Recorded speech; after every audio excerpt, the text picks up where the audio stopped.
जो स्टार्ट हुआ, एक समय था कोई गाना एक खरीदने वाला नहीं था, मगही गाना चलेगा कि नहीं चलेगा, संशय में थे हम लोग। लेकिन ऐसा हुआ कि आज देखिए 200 300 मिलियन मगही गाना अपना 600 गाना गा दिए, एकदम गड़गड़ा गया। आज टकोलत में कामों लग गया, देखिए काम चल रहा है, चल रहा है ना।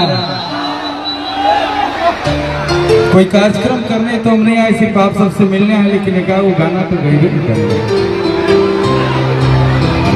सबसे पहले किशोरी की इस धरती के प्रणाम, यहाँ इस कमेटी के सभी सदस्य को प्रणाम, सबको दिल से नमस्कार। यहाँ उपस्थित तमाम संख्या में भाई माई बहन लोग सबके पैर छू के हम गुंजन सिंह प्रणाम कर रहे हैं। तेरे को ताली बजा के तेरे आशीर्वाद दा हो।